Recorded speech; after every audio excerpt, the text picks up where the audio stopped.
Welcome back ناظرین، clinic on line میں دوبارہ خوش آمدید ان تمام ویورز کے لیے جنہوں نے ابھی جوائن کیا. ان کو بتاتا چلوں کہ آج ہم بات کر رہے ہیں X rays, ultrasound, C T scan, M R I اور بہت سارے سوالات موجود ہیں. سعیدہ صاحبہ کے سوال بھی موجود ہیں، ابھی فرح صاحبہ کا سوال بھی موجود ہے. اب اسی سوال کی طرف آ رہے ہیں. ڈاکٹر صاحب، ایکس رے، الٹرا ساؤنڈ کا آپ نے کہا کہ فری آف سائڈ افیکٹس، ٹھیک ہے جی بالکل. اب آ جائیں C T scan. C T scan میں اور ایکس رے میں کیا فرق ہے، اور سی ٹی اسکین کے کیا فائدے ہیں اور کیا نقصانات ہیں؟ ہاں دیکھیں، اصل میں جو پہلے اگر آپ تو ڈاکٹر ہیں، جنرلی لوگوں کو بھی پتہ ہے، جو ہم ایکس رے کرتے تھے مریض کا تو اتنا موٹا چیسٹ ہوتا ہے یا ایبڈومن ہوتا ہے اور وہ ایک پتلی سی فلم کے اوپر آتا ہے. تو اب اس میں تشخیص ٹھیک نہیں ہو سکتی تھی کہ ظاہر ہے اب پتہ نہیں لگتا تھا کہ یہ انٹیریئر سائڈ پہ باڈی میں ہے، پیچھے ہے، پیٹ میں ہے، کس جگہ پہ ہے. سارے اسٹرکچر ایک پتلی سی فلم کے اوپر آتے تھے. تو اسی میں پھر 70s کے اندر سے ایک نئی موڈیلٹی ڈیولپ ہوئی جسے ہم کہتے ہیں سی ٹی اسکین یا کمپیوٹر ٹوموگرافی. اس میں بیسیکلی ہم جسم کو یہ چیزوں کی اوور لیپنگ نہیں ہوتی. آپ جیسے ایک ایپل ہوتا ہے اس کی آپ سلائسز بنا لیتے ہیں، اسی طرح آپ باڈی کا جو ایریا جس کو ہم نے دیکھنا ہوتا ہے اس کو ہم سلائسز میں کاٹ لیتے ہیں. اور اب آج کل جو سی ٹی اسکین ہے، ہم جب چیسٹ ایکس رے چیسٹ کا سی ٹی کرتے ہیں تو ہم چاہیں تو چیسٹ کے کچھ 700-800 سلائسز کاٹ سکتے ہیں. اب آپ ایک سوچیں کہ اتنی بڑی چیسٹ اور ایک ایکس رے کی فلم اور تشخیص کرنا، اور دوسری طرف آپ کے پاس سی ٹی اسکین ہے چیسٹ کا جس میں آپ نے چیسٹ کے 600-700 امیجز کاٹے ہوئے ہیں اور اب آپ تشخیص کر رہے ہیں. تو C T scan basically X ray ہی کی آگے ڈیولپمنٹ ہے، لیکن اس میں یہ ہوتا ہے کہ چیسٹ کا ایک ایکس رے کے بجائے ہمارے پاس چیسٹ کے 700-800 امیجز ہوتے ہیں. چھوٹی چھوٹی باریک چیزیں بھی پتہ چل سکتی ہیں. بالکل، آپ 2-2 ملی میٹر کی بیماری جو ہے اس کو بھی پک کر سکتے ہیں. لیکن یہ بتائیے، اس میں ریڈیشن وہی ہے، صرف ایکس رے فلم کے بجائے پیچھے کا جو سسٹم ہے وہ ڈیٹیکشن کا سسٹم بدل گیا. اس میں فلم نہیں ہوتی، پورا ایک ڈیٹیکشن کا سسٹم لگا ہوتا ہے جو چھوٹی چھوٹی ریڈیشن جو گزرتی ہے اس کو بھی پک کر لیتا ہے. اب اس کے نقصانات؟ اس کے نقصانات بھی وہی ہیں جو ایکس رے کے نقصانات ہیں. ٹھیک ہے. لیکن اگین سی ٹی اسکین جو ہے اگر جوڈیشیسلی یوز ہو رہا ہے تو اس سے انسانوں کی جانیں بچتی ہیں. ٹھیک ہے. کیونکہ اگر ایک مریض ہے اس کو سر پہ چوٹ لگ گئی ہے اور اس کا سی ٹی اسکین ٹائملی ہو گیا، اس کا پتہ لگ گیا، تشخیص ہو گئی، تو نیچرلی اس کی جان بچ سکتی ہے. ٹھیک ہے، مطلب نقصانات اتنے منیمل ہیں کہ فائدے بہت زیادہ. ٹھیک ہے نا، 1000 فائدے اور ایک نقصان ہے تو بھائی آپ فائدے کی طرف جا رہے ہیں. لیکن وہی بات کہ جو نوزائیدہ بچے یا پریگننٹ ویمنز ہیں ان میں سی ٹی اسکین ہونا چاہیے. جو ایکس رے کا جیسے میں نے بتایا پہلے 16 ہفتے میں بالکل نہیں ہونا چاہیے. 16 ہفتے کے بعد اگر ضرورت پڑے تو کر سکتے ہیں، لیکن کوشش کرنی چاہیے کہ نہ کیا. اور بچوں میں؟ باقی بچوں کے اندر یا ایڈلٹس کے اندر نہیں، یہ صرف اور صرف میں نے بتایا کہ پریگننسی میں. باقی بچوں کا سی ٹی اسکین بالکل اسی طرح ہوتا ہے. جو 1-2 چیزیں ہیں جیسے دماغ کا کر رہے ہیں تو ہم کوشش کرتے ہیں کہ جو ہمارا آنکھ کا لینز ہے اس کو ریڈیشن سے اوائڈ کر لیں، کیونکہ اس میں اگر ریڈیشن چلی جائے گی تو اس کو جلدی کیٹریکٹ ہو جائے گا. چلیں ایم آر آئی. جی، ایم آر آئی کا کوئی سائیڈ ایفیکٹ نہیں ہے جیسے الٹرا ساؤنڈ کا کوئی سائیڈ ایفیکٹ نہیں. ایم آر آئی میں کیا فرق ہے؟ سی ٹی اسکین تو وہی موڈیلٹی ہے ایکس رے والی.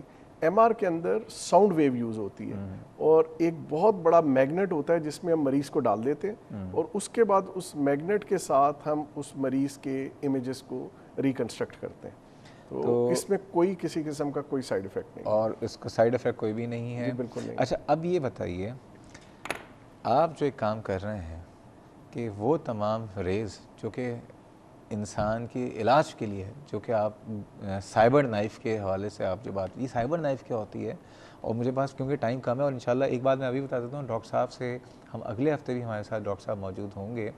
ایک سے بھی بتا رہا ہوں، سائبر نائف سے پہلے جتنا مجھے پتا ہے کہ ایک ایسی ایڈوانسمنٹ ہے جس سے کینسر کے مریضوں کو علاج کیا جا سکتا ہے. کروڑوں روپے کی یہ مشین ہے جو کہ انہوں نے بھاگ دوڑ کر کے، آج کل تو لوگ کروڑوں سوچتے ہیں تو چاہتے ہیں کہ اپنے پاس ہی آ جائے، ہم گھر میں لا لیں گے، گاڑیاں لے لیں گے، گھومے پھریں گے، لیکن یہ لوگوں کے لیے مشین کہیں سے کسی طرح سے جنریٹ کر رہے ہیں، لے کے آئیں پاکستان میں، ان سے پوچھوں گا لے کے آئیں اور یہاں پہ مریضوں کا مفت علاج کریں جنہ کے اندر. ڈاکٹر صاحب یہ مشین آ گئی؟ جی، یہ مشین آ گئی ہے اور جیسے میں نے پہلے آپ کو بتانے کی کوشش کی کہ یہ ہمارا ایک ادارہ ہے JPMC کے اندر، پیشنٹ ایڈ فاؤنڈیشن. تو پیشنٹ ایڈ یہ مشین بیسیکلی کینسر کے علاج کے لیے ہے اور اس سے 30 سے 90 منٹ کے اندر سٹیج 1 اور سٹیج 2 کینسر جو ہے وہ ٹریٹ کیا جا سکے گا. Very good. اس سے سر سے پاؤں تک تقریباً ہر ایریا کا کینسر کا علاج ہو سکتا ہے، بٹ زیادہ تر اس کا استعمال دماغ میں اسپائن میں اور پروسٹیٹ میں اور لنگس کے اندر ہے، لیکن باقی جگہوں کا بھی کیا جا سکتا ہے. اس کا جو مین کہہ لیں جو بیوٹی ہے اس کی کہ جو اس میں ہے تو وہی ایکس رے ریڈیشن ہے، وہی ریڈیشن ہے جو پہلے ریڈیو تھیراپی مشینز کے اندر مشینز میں استعمال ہوتی تھی. لیکن عام ریڈیو تھیراپی مشین جو ہے وہ کافی زیادہ انسان کو نقصان پہنچاتی تھی، کیونکہ اس میں جو شعائیں جاتی تھیں وہ 5-6 جگہ سے جسم کے اندر جاتی تھی. اس مشین کو بیسیکلی اب اس ریڈیشن کی مشین کو ایک روبوٹ کے اوپر فکس کر دیا گیا اور روبوٹ جو ہے وہ اتنی پینسل تھن بیم کے ساتھ ریڈیشن کو اس جگہ پہ پہنچاتا ہے اور 5-6 جگہ کے بجائے 200-300 جگہ سے پیشنٹ کی باڈی میں ریڈیشن جاتی ہے. تو اس وجہ سے اس کا کوئی خاص سائیڈ افیکٹ نہیں ہے. صرف کینسر کا سیل جو ہے وہی ڈیمیج ہوتا ہے، سیل کو ڈیمیج کرتا ہے اور سیل کے جہاں ٹیومر ہوگا اس کے گرد 1 ملی میٹر تک کے ہیلدی ٹیشو تو ڈسٹرائے ہوگا، اس کی لیکن اس سے تفصیلات زیادہ میں انشاءاللہ نیکسٹ پروگرام میں چاہوں گا کہ ہم پورا ویژول کے ساتھ لوگوں کو دکھائیں. یہ بتائیں اس کی کاسٹ کتنی تھی؟ دیکھیں ویسے تو یہ تقریباً اراؤنڈ $5 ملین کا یونٹ ہے. چونکہ ہم نے کمپنی کو یہ بتایا تھا کہ آپ نے آج تک دنیا میں 240 یونٹ بیچے ہیں اور آج جتنے بھی یونٹ 240 دنیا بھر میں ہیں وہ سب کمرشل اس پرپس پہ یوز ہو رہے ہیں. یہ دنیا کا پہلا یونٹ ہوگا جہاں فری فیسلٹی ہم ریڈیشن سے کینسر کی ٹریٹمنٹ کی دیں گے. تو اس بیسس پہ ہمیں بہت ایکسٹرا آرڈنری لو پرائس ملی تھی. تو ہمارا یہ ٹوٹل پروجیکٹ $4.1 ملین کا ہے اور یہ جناح کے اندر ہی آپ چلائیں گے؟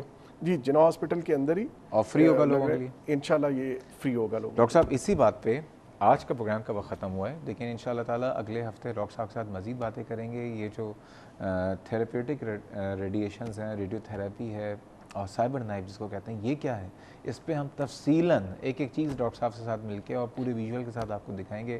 ڈاکٹر صاحب بہت ساری دعائیں آپ کے لیے کہ اللہ تعالیٰ آپ کو جو کام آپ کر رہے ہیں اور جس خاموشی سے کر رہے ہیں، بڑی بات یہ ہے کہ اللہ تعالیٰ آپ کی مدد کرے. ہم سب آپ کے ساتھ ہیں. بہت شکریہ. بہت شکریہ آج اس پروگرام میں آنے کا. ناظرین یہ تھا ہمارا آج کا پروگرام. دنیا میں بہت کچھ ہوتا رہتا ہے، کہیں پہ کوئی آ رہا ہوتا ہے، کہیں پہ کوئی جا رہا ہوتا ہے، کہیں پہ کچھ ہوتا ہے، کہیں پہ کوئی خوشی ہے، کہیں پہ کوئی غم ہے، لیکن ساری باتیں سب آپ اس وقت پارٹیسپیٹ کر سکتے ہیں ان تمام چیزوں میں جب تک آپ صحت مند ہیں. اگر آپ کو کچھ ہوا ہوتا ہے تو پھر دنیا میں کچھ بھی ہو رہا ہو آپ کی بلا سے. سب سے پہلی بات اپنے آپ سے محبت کیجیے، اور کیونکہ آپ اپنے آپ سے محبت کریں گے تو آپ اس قابل ہوں گے کہ دنیا میں آپ اپنے گھر والوں کے لیے یا دنیا کے اور لوگوں کے لیے کچھ کریں. اور سب سے بڑی بات اپنے لیے جینا تو کیا جینا تو وہی ہے جو دوسروں کے لیے جئیں. میں سے درخواست کروں گا آج کا جو پروگرام ہے اور اس میں مزید بات بھی کریں گے کہ ایسے تمام لوگ جو کہ دنیا میں لوگوں کے لیے جی رہے ہیں، کچھ کرنا چاہ رہے ہیں، ان کے ساتھ مل جائیے. آج پروفیسر طارق محمود صاحب کے لیے میں یہی کہوں گا کہ آج ہمارے پروگرام میں آئے تمام لوگ جو دیکھ رہے ہیں کہ اس وقت یہ کام کر رہے ہیں، ان لوگوں کے لیے کینسر ہمارے یہاں ہیں، لوگ لاکھوں کروڑوں روپے خرچ کرنے کی سکت نہیں رکھتے. اگر آپ سوچیں فری میں یہ ٹریٹمنٹ جو ہے اس میں کوئی سرجری نہیں ہے، اسٹیج 1 اسٹیج 2 کے لیے یہ مشین موجود ہے اور فری، جو کہ ایک یہاں پہ جو ہے $1000 ایک مریض کے علاج کے بعد خرچ ہوتا ہے. ڈاکٹر صاحب کوئی چارج نہیں کر رہے ہیں. ان کا ساتھ دیجیے. اگر آپ ان کا ساتھ دینا چاہتے ہیں، ان سے کانٹیکٹ نہیں کر سکتے تو آپ مجھے ای میل کیجیے cliniconline@health-tv.tv یا فیس بک پہ جا کے کلینک آن لائن کے پیج پہ اپنے سپورٹ، اپنے فیڈ بیک، اپنے ڈیمانڈس ہمیں آگاہ کر سکتے ہیں. انشاءاللہ تعالیٰ بس یہ ہے کہ کل پھر دوبارہ ملاقات ہوگی. کل تک کے لیے اللہ حافظ.